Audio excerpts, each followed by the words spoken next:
નમસ્કાર દર્શક મિત્રો, બ્રેકિંગ ન્યૂઝમાં આપનું હાર્દિક સ્વાગત છે. આપ જોઈ રહ્યા છો ગુજરાત ન્યૂઝ 24. ડભોઈ નાંદોદી ભાગોળ પાસે હરિહર આશ્રમના મહંત વિજય મહારાજ દ્વારા ગરુડેશ્વર જતા પગપાળા સંઘનું ભવ્ય સ્વાગત. ડભોઈ ધાર્મિક ઉત્સવોની મોસમ વચ્ચે ભક્તોમાં અનોખો ઉત્સાહ જોવા મળી રહ્યો છે. દર વર્ષની પરંપરા મુજબ આ વર્ષે પણ શ્રીરંગ પરિવાર દ્વારા વડોદરાના બરાનપુરા વિસ્તારમાંથી ગરુડેશ્વર તરફ પ્રસ્થાન કરેલો ભવ્ય પગપાળા સંઘ ડભોઈ ખાતે આવી પહોંચ્યો હતો.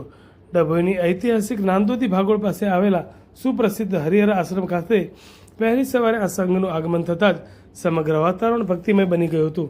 મહંત શ્રી દ્વારા ઉષ્માભર્યું સ્વાગત અને સેવા. વહેલી સવારે જ્યારે આ પગપાળા સંઘ ડભોઈમાં પ્રવેશ્યો ત્યારે હરિહર આશ્રમ પરમ પૂજ્ય મહંત શ્રી વિજય મહારાજ દ્વારા તમામ પદયાત્રીઓનું ઉમળકાભેર ભાવભીનું સ્વાગત કરવામાં આવ્યું હતું. પદયાત્રીઓનો થાક ઉતારવા અને તેમની ભક્તિ ભાવનાને બિરદાવવા માટે આશ્રમ પ્રશાસન દ્વારા સુંદર વ્યવસ્થા કરવામાં આવી હતી. આશ્રમ ખાતે તમામ 150 જેટલા ભક્તો માટે ગરમા ગરમ ચા તેમજ કેળાની ઉત્તમ વ્યવસ્થા કરવામાં આવી હતી, જેનો લાભ લઈને પદયાત્રીઓ ધન્યતા અનુભવી હતી. શ્રદ્ધાની અતૂટ પરંપરા વડોદરાના બરાનપુરાથી ગરુડેશ્વર સુધીની આ પદયાત્રા વર્ષો જૂની પરંપરા છે. દર વર્ષે આ સંઘમાં આશરે 150 જેટલા શ્રદ્ધાળુઓ જોડાય છે, જેઓ કાયા કષ્ટ વેઠીને પ્રભુ ભક્તિમાં લીન થઈને પગપાળા યાત્રા પૂરી કરે છે. 4 દિવસની કઠિન યાત્રા બાદ ગરુડેશ્વર પહોંચશે આ સંઘ.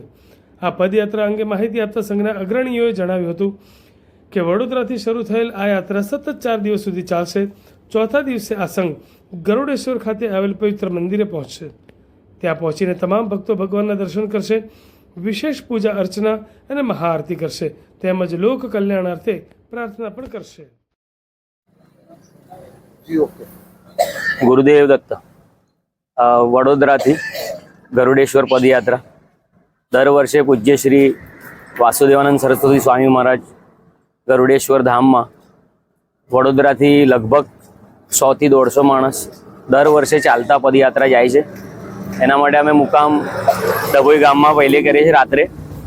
બીજા દિવસનો મુકામ તિલકવાડા કરીએ છીએ અને ત્રીજા દિવસે અમે ગરુડેશ્વર ધામમાં ભજન કીર્તન રાત્રે કરીને સવારે પાલખી જે નીકળે છે સ્વામી મહારાજની, એનામાં બધા ભક્તો જોડાવે છે. લાખો ભક્તો આવે છે ત્યાં.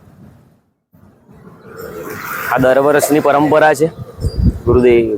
આ કેટલા વર્ષોથી ચાલે છે અને કેટલા લોકો આ પદયાત્રામાં જોડાવામાં આવે છે? લગભગ પદયાત્રા સંઘ તો 50-60 વર્ષથી ચાલે છે. એનામાં નવા નવા યુવાનો દર વર્ષે જોડાતા રહે છે.